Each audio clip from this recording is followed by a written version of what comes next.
जन्मभूमि पे जा लुटाते हैं, सरहदों पे जो हंस के जाते हैं। कितनी पावन ये देशभक्ति है, इनका साहस ही अपनी शक्ति है। हेलो बच्चों, आप सभी को स्वतंत्रता दिवस की हार्दिक शुभकामनाएं। 15 अगस्त है और 15 अगस्त को हम स्वाधीनता दिवस मनाते हैं और आज हम 15 अगस्त 2024 में स्वतंत्रता की 77वीं वर्षगांठ मनाने जा रहे हैं। आप सभी जानते हैं कि 15 अगस्त 1947 को हमारा देश जो अंग्रेजों के चंगुल से मुक्त हुआ था, यानी अंग्रेजों की गुलामी से हम आज़ाद हुए थे। और यह आज़ादी हमें यूं ही नहीं मिली थी। लाखों लाखों देशवासियों ने इस आज़ादी को पाने के लिए, आज का यह दिन देखने के लिए अपनी जान की कुर्बानी दे दी। यही कारण है कि रामधारी सिंह दिनकर जी ने कहा है, कलम आज उनकी जय बोल, जला अस्थियां बारी बारी, छिटकाई जिनने चिनगारी, जो चढ़ गए पुण्य वेदी पर लिए बिना गर्दन का मोल, कलम आज उनकी जय बोल। यानी ये जो देशभक्त है, जिनकी बदौलत हमें आज़ादी मिली है, जिनका नाम इतिहास के पन्नों पर अंकित नहीं है, लेकिन उन लोगों ने बिना किसी लालच के, बिना किसी स्वार्थ के, सिर्फ दूसरों के लिए, दूसरों को आज़ादी दिलाने के लिए अपना बलिदान दिया। हमें इस आज़ादी की रक्षा करनी। तो इस आज़ादी की रक्षा कैसे करेंगे? इस आज़ादी की रक्षा अपने कर्तव्यों का पालन करके ही हम कर सकते हैं। आप सभी छात्र हैं, आप छात्र धर्म का पालन करें। छात्रों का कर्तव्य है आलस्य का परित्याग करना, अनुशासन के साथ जीवन यापन करना और अपने लक्ष्य की प्राप्ति की ओर अग्रसर होना। यही तो आपका धर्म है। जब आप आलस्य का परित्याग करेंगे, कर्मठ बनेंगे, अनुशासन को अपने जीवन में अपनाएंगे, तभी आप अच्छी पढ़ाई लिखाई करके अपने लक्ष्य की ओर अग्रसर हो सकेंगे।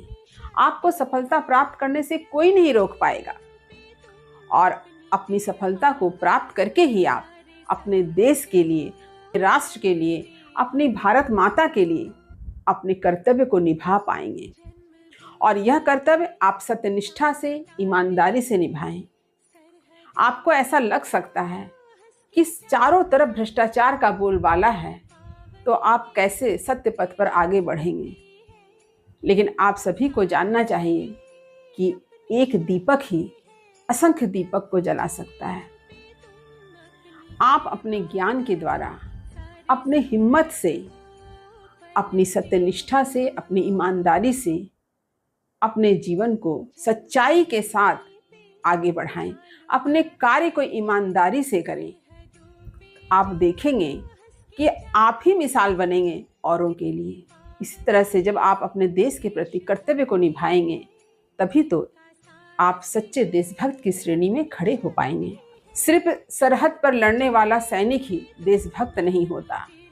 प्रत्येक व्यक्ति जो अपने अपने कर्तव्य का निर्वाह ईमानदारी के साथ, सत्यनिष्ठा के साथ करते हैं, अपने देश के प्रति ईमानदार होते हैं, वे सभी देशभक्त हैं। यानी हर वह व्यक्ति जो अपने कार्य को सत्यनिष्ठा और ईमानदारी से करे, वही देशभक्त कहलाता है। चाहे वो इंजीनियर हो, डॉक्टर हो, टीचर हो, ऑफिसर हो, प्रोफेसर हो, एक छात्र ही क्यों ना हो, चाहे वह एक साधारण मनुष्य क्यों ना हो, लेकिन जब वह ईमानदारी से कोई कार्य करता है, तभी वह सच्चा देशभक्त कहलाता है। तो आप सबको शपथ लेनी होगी कि आप अपने कर्तव्य का पालन करेंगे और सत्यनिष्ठा के साथ, ईमानदारी के साथ अपने जीवन पथ पर अग्रसर होंगे। आप अपनी पढ़ाई लिखाई के द्वारा अपने लक्ष्य को प्राप्त करने की कोशिश करेंगे, क्योंकि शिक्षा ही वह प्रकाश है जो आपके जीवन से अज्ञानता के अंधकार को दूर करता है। आप आलस्य का परित्याग कर और जीवन में अनुशासन को अपनाकर ही देश हित का कार्य कर सकते हैं। आपको सफल होने से कोई रोक नहीं सकता है। जब आप देश हित का कार्य करेंगे, तो यह देश हित का कार्य ही आपको सच्चे देशभक्त की श्रेणी में ला खड़ा करेगा और यही होगी सच्ची स्वाधीनता, सच्चा स्वदेश प्रेम। तो उम्मीद करती हूँ कि मेरी बातें आपको जरूर समझ में आ गई होगी और मेरी बातों को सुनकर आप यह प्रण जरूर लेंगे कि ईमानदारी के साथ, अनुशासन के साथ अपनी पढ़ाई लिखाई करेंगे और अपने जीवन के लक्ष्य को प्राप्त करेंगे। जो भरा नहीं है भावों से, बहती जिसमें रसधार नहीं, वह हृदय नहीं पत्थर है जिसमें स्वदेश का प्यार नहीं। राष्ट्रकवि मैथिली शरण गुप्त की इन पंक्तियों से मैं अपने कथन को विराम देती हूँ। जय हिंद। जाती है कितनी पावन ये देशभक्ति है, इनका साहस ही अपनी शक्ति है। प्रभु जी